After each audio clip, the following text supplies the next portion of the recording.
Salut Sybille, Salut Emmanuel. on se retrouve ici pour parler du développement de métamorphose du nord de la ville. On va peut-être se présenter d'abord. Moi c'est Emmanuel Gras, architecte paysagiste à la ville de Lausanne, en charge de tous les grands projets pour le compte du service. Moi c'est Sybille André du bureau Paysage Gestion. On est mandaté par la ville de Lausanne pour nous occuper de tous les espaces publics du PA1, c'est-à-dire du plan d'affectation 1 des Plaines du Loup. Donc la partie qu'on va visiter tout à l'heure après cet endroit. Alors oui, effectivement, le plan d'affectation des Plaines du Loup, c'est 4 plans d'affectation. En fait, c'est la première partie qui nous occupe cette année. Et là, on est juste en dehors du territoire du nouveau quartier, sur le plateau de la Tuilière, où les nouvelles infrastructures ont été construites pour les équipements sportifs de la ville. Alors tout le centre sportif est le stade de la Tuilière juste à côté, pour libérer la place, l'espace actuellement occupé par les terrains de foot et qui seront notre terrain de jeu pour le développement de la première étape du quartier. C'est un territoire qu'on connaît bien, qui est en entrée de ville, qui aujourd'hui se développe. C'était la campagne et maintenant ça s'urbanise, ça rentre depuis ce paysage plus campagnard et qui rentre en ville. Et on voit là derrière tout le territoire, ces plateaux sportifs, avec la barre des Bossons qui est là depuis les années 60 et qui va disparaître, masqué par le nouveau quartier qui va prendre place. Donc là on se situe en fait à la porte nord du quartier, puis du site on va dire. Et puis c'est vraiment une pénétrante nord-sud avec côté nord le Jura et côté sud le lac. Et ça se développe sur un axe en direction du centre-ville. Et c'est un espace qui est en pleine métamorphose. On va voir le début du chantier ? Ouais, on y va. Allez.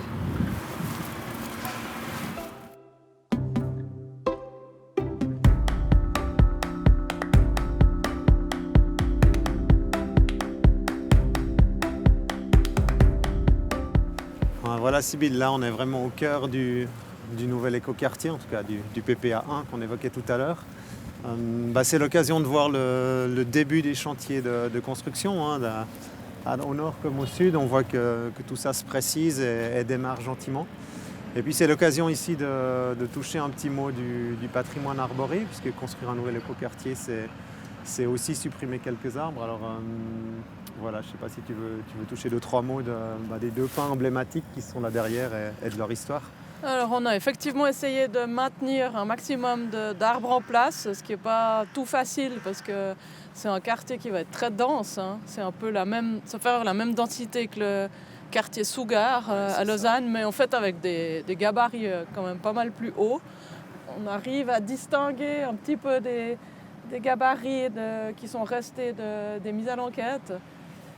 Donc on voit que ça va être quelque chose de dense. Donc on a essayé de maintenir un maximum de végétation existante. Là par exemple on a 2 pins et puis on en a 2 autres ici qui vont faire l'objet de travaux spéciaux en fait, parce qu'on aura un bâtiment qui va venir pratiquement se coller contre. Donc il y a tout un travail de coordination qui est fait avec les architectes pour arriver à sauver ces pins. Alors heureusement ils penchent plutôt en direction de la rue qu'en direction du nouveau bâtiment, ce qui est pas mal. Donc voilà, ça c'est une des spécificités. Autrement, là, en fait, on se trouve sur une des rues transversales, on va dire, du quartier, on va dire rue est-ouest. Le quartier est structuré en fait en 5 rues est-ouest. Ouais, il y en a 5. La dernière, c'est celle qui donne sur le parc, on vous montrera tout à l'heure. Et là, sauf erreur, on est sur la rue 3, donc la 3e rue en venant du nord, qui traverse. Et en fait, ces rues, alors là, on ne le voit pas du tout parce qu'on est complètement au début du chantier. Mais en fait, on les a pensées, on les a conçues comme des rues-jardins. Donc on a essayé de réduire au maximum l'espace de circulation, parce qu'en fait, ça sera des rues principalement piétonnes. Il y aura forcément des livraisons, des pompiers, de la logistique, etc. Mais c'est des rues piétonnes, donc on les traite comme des espaces de rencontres, de déambulation piétonne. Et puis on a donc essayé de réduire au maximum l'espace de circulation pour avoir le plus possible de jardins. Et puis ces jardins, c'est des espaces qu'on aimerait que les habitants s'approprient. C'est l'objectif, exactement. Et puis, comme dans le projet, on voit ces 220 mètres linéaires de rue. L'objectif, c'est quand même de casser cette linéarité, de travailler par séquence, par sous-ambiance. Parce là, tout est ouvert, mais c'est vrai que quand on aura des façades de 20 à 28 mètres de part et d'autre. Alors le projet, les bâtiments ne viennent pas au ras de la rue, hein. On a 25 mètres, je crois, de mémoire entre les fronts bâtis dans cette rue, mais c'est vrai que la linéarité, c'est un des enjeux importants du projet qu'on essaye de couper. C'est ça. Et puis dans ces rues, on a des espaces de jeu, on a des espaces de potager, on a des espaces de rétention, de gestion des eaux à ciel ouvert, parce qu'il y a tout un sujet qu'on essaie de développer, c'est de traiter l'eau pluviale de manière le plus naturelle possible, le plus écologique possible. Donc en fait, on achemine les eaux vers des espaces verts, en fait, dans lesquels elle vient s'accumuler et puis peu à peu s'infiltrer ou partir dans les canalisations. Donc on a tout ce jeu en fait, d'espaces de rétention, de jeux, de potager, d'espaces de rencontres qui sont en lien avec tous les bâtiments qui vont se construire dans ce quartier. Parce qu'il faut savoir que c'est un quartier dense et super mixte, parce qu'il y aura de l'habitation principalement, mais il y aura aussi une Migros, il y aura un EMS, il y aura une polyclinique, des bureaux, une école. Et donc plein de gens différents et plein d'activités différentes qui vont se côtoyer, et il faut offrir des espaces extérieurs, des espaces publics pour toute cette population en fait. Ouais. Peut-être des futurs utilisateurs des futurs habitants des espaces du quartier et des jeux, n'est-ce pas? En tout cas, le quartier il est pensé pour eux, ça c'est sûr. Non, puis c'est l'occasion aussi de dire que c'était d'anciens terrains de sport ici, mais il y avait comme un usage de parc urbain de ces terrains en dehors des heures de leur utilisation et dans tous les espaces qui jouxtaient ces terrains, avec aussi quand même passablement d'arbres. Il y a une volonté très forte de notre service et de la ville en général de retrouver un quartier très très vert. L'écoquartier ne doit pas être seulement énergétique de manière optimale, mais aussi dans tous ces aménagements. Donc on a réussi bien au-delà du règlement du PPA, d'arriver à atteindre un nombre d'arbres égal, voire supérieur à ce qui prévalait sur le site avant la construction. Et ça, c'est quand même une fierté des équipes qui travaillent sur ce projet. Et ces arbres, on va les voir plus tard dans le parc, parce qu'ils ont été transplantés. Enfin, une partie de ces arbres ont été transplantés et ont été replantés dans le parc. Peut-être qu'on va cheminer gentiment vers le parc. Ouais, peut-être une dernière chose que je voulais dire, c'est qu'ici, en fait, on se situe vraiment au cœur du futur quartier. Et puis, ici, sur la droite, en fait, on aura l'école, là où passent justement les petits-enfants. On aura l'école, et autour de cette école, on aura un espace en fait un peu plus urbain, un peu plus minéral, en contraste avec les rues qui sont très jardinées, très vertes. Et cet espace, ça va devenir un peu la place centrale du quartier.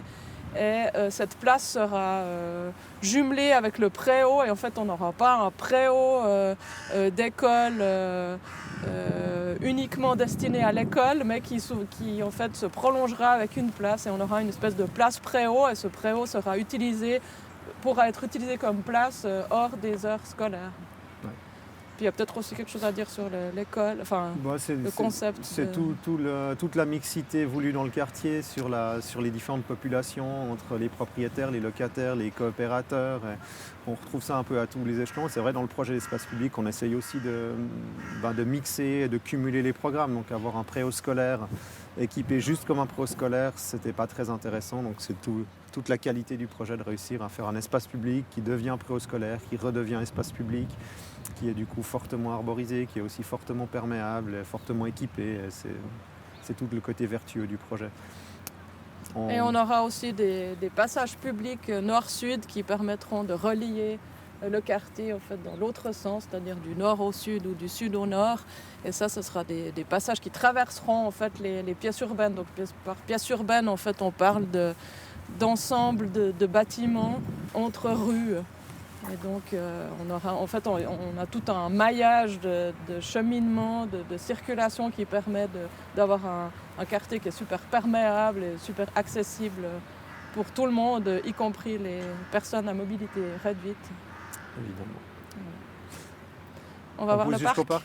Ouais, on y va. Allons-y.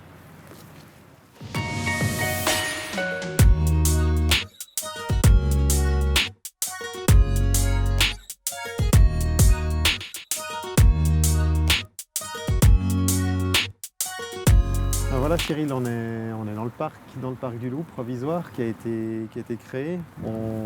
Juste pour expliquer la démarche ici, Les anciens terrains de sport, ils avaient une vie autre que la vie sportive, hein. Il y avait beaucoup de familles, de gens du quartier ou des quartiers, hein, les Bossons et Cassinet de l'autre côté, qui utilisaient ces espaces comme un parc urbain pour plein de fonctions autres que le sport, en tout cas le football. Et il y a une étude sociologique que la ville avait faite pour recenser tous ces usages. Et avec le début du projet, la disparition des terrains, il y avait une volonté très forte de conserver un maximum ces usages sur le site, d'où la création de ce parc provisoire ou transitoire fait avant la construction des premiers bâtiments pour maintenir sur le site tous ces usages dans une forme plus réduite forcément, afin de les faire perdurer pendant le chantier pour qu'on les retrouve à la fin dans le quartier. Donc vous étiez à la base de la démarche participative et de l'aménagement de ce parc provisoire. Tu veux nous en dire 2-3 mots? Alors effectivement, il s'agit de pré-aménagement. L'idée c'était que les gens du quartier, donc surtout, on va dire surtout les habitants actuels, donc des alentours, s'approprient ces espaces, que ce soit un parc qui puisse vivre et préfigurer un petit peu ce qui pourra se passer, ce qu'on espère qu'il se passe dans le futur quartier. On a de ce côté-là des potagers urbains qui sont mis en place. On a un petit espace de jeu que la ville a posé, c'est un espace de jeu un peu itinérant en fait, qui s'appelle la cabane, que la ville a posé dernièrement. Ici on est sur un grand espace libre où on a construit un chemin qui permet de faire le tour et puis pour permettre encore un certain usage du footballistique du site, on va dire. Vu le passé aussi de ce site avec tous les terrains de sport qui ont été déplacés. On a des espaces nature comme de ce côté-là, avec des jeux qu'on a essayé de positionner un peu dans la nature. L'idée c'était aussi de sensibiliser un peu les gens à la biodiversité, etc. Donc on a aussi un espace de gestion des eaux. Ensuite, du côté de la maison du gendarme, on avait un espace abrité, on a même construit du mobilier exprès pour le parc. Donc il faut dire que tout ce parc il a été co-construit avec les gens, avec les habitants, enfin les gens qui ont été désireux de s'approprier ce parc. Donc c'est vraiment une démarche de co-conception et co-construction. Nous on s'est mis un peu en retrait, on a vraiment essayé de faire ce que les gens voulaient en fait. Et puis de ce côté-là, il faut peut-être que tu expliques, Manuel, la question de la transposition des arbres. Ouais, effectivement, on a discuté tout à l'heure qu'il y avait cette volonté très forte dans ce quartier de préserver autant que possible le patrimoine arboré existant. C'est vrai qu'entre les droits à bâtir qui ont été donnés en 2012 et l'évolution sociétale aujourd'hui en 2020, les choses ont passablement évolué. Donc on cherche à préserver encore plus les arbres. Et il y avait quelques arbres dans ce quartier qui étaient voués à l'abattage, qui tenaient à cœur aux gens. Et pour en faire un symbole fort, on les a transplantés. Alors c'est tous les arbres qu'on voit ici, là derrière. On a une vingtaine qui intrinsèquement ne sont pas des arbres incroyables, mais c'est les arbres du site, c'est les témoins du territoire ici. Et on les a transplantés, on les a mis en pépinière provisoire pendant 2 ans. Et là, on vient de les replanter pour renforcer le cordon et la liaison biologique du bord du futur parc définitif. Alors c'est une action forte, c'est une action expérimentale, mais c'est une action qui permet de vraiment positionner la question de l'arbre de manière très présente. Et je pense que sans cette action-là, tout en amont du chantier il y a 3 ans maintenant, on n'aurait pas réussi à faire passer le message du besoin d'arborisation et de canopée pour le projet.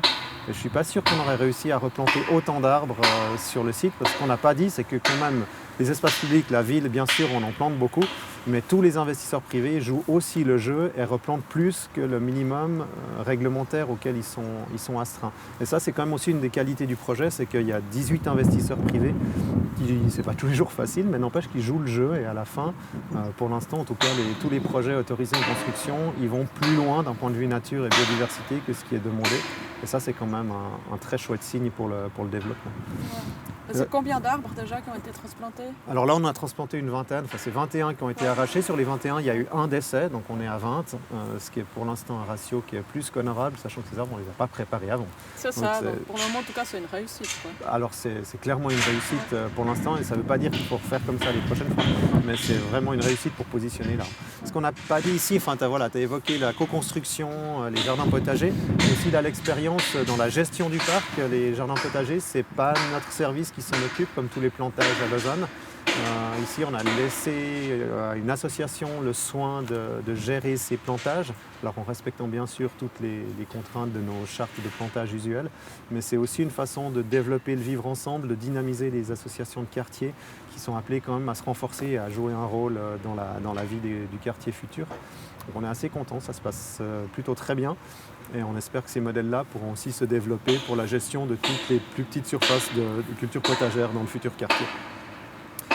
C'est ça, donc je ne sais pas si on a parlé vraiment de participation, mais il y a quand même un volet important. On va aller en parler puisqu'on a la maison du projet juste à côté. C'est peut-être l'occasion d'aller voir en quoi consiste une maison du projet et à quoi elle sert. Ouais. On y va? On fait un petit saut par la maison du gendarme? Ouais. Alors allons-y.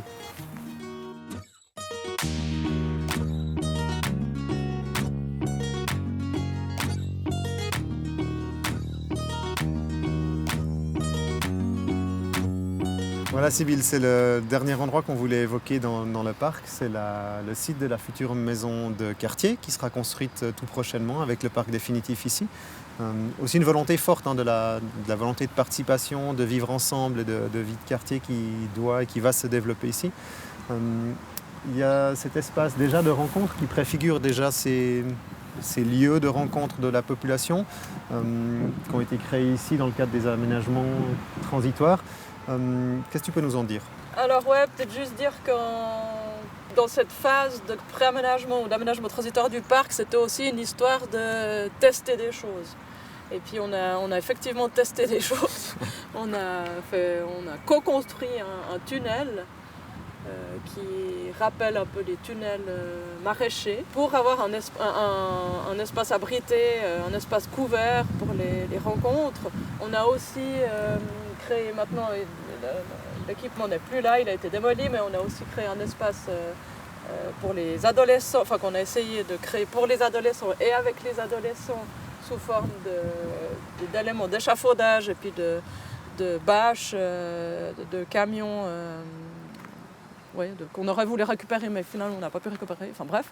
Et du coup, ça c'était tous des tests, puis on se rend compte qu'il y a des tests, enfin il y a des choses qui ont marché, puis il y en a qui n'ont pas marché. Et typiquement l'espace pour les adolescents et qu'on aurait voulu faire avec les adolescents, ça n'a pas fonctionné. Il n'y a pas eu l'engouement qu'on avait imaginé. C'est toute la difficulté entre l'idée et d'avoir quelque chose et de le réaliser en participation. Après, c'est vrai que sur l'espace des rencontres ici à l'exploitation, c'est pas si simple. C'est un futur parc, mais il n'y a pas encore tous les habitants pour l'autocontrôle. Il y a des appropriations des fois pas complètement souhaitées ou souhaitables. Il y a à l'inverse aussi des fois trop d'appropriations, des débordements avec des attroupements jusqu'à 300 ou 400 personnes qui se prolongent un peu trop tard, on va dire, pour les gens qui habitent en face. Enfin, voilà, c'est tous ces apprentissages qui sont toujours intéressants bien sûr, mais qui préfigurent aussi des défis et des enjeux pour un espace comme ça, dans un parc avec une maison de quartier, avec un nouveau quartier de 3000 habitants juste à côté. On a encore quelques années pour régler ça, mais on sent qu'il y a 2-3 choses à régler quand même. C'est ça, mais c'est ça qui est aussi intéressant, c'est d'avoir eu l'opportunité d'avoir un espace à disposition pour faire des tests et voir qu'est-ce qui fonctionne, qu'est-ce qui ne fonctionne pas. C'est ça le développement du projet, c'est ça qui est chouette aussi. Voilà, il pleut, donc... on va aller voir la maison du projet, le cœur de la participation. Voilà.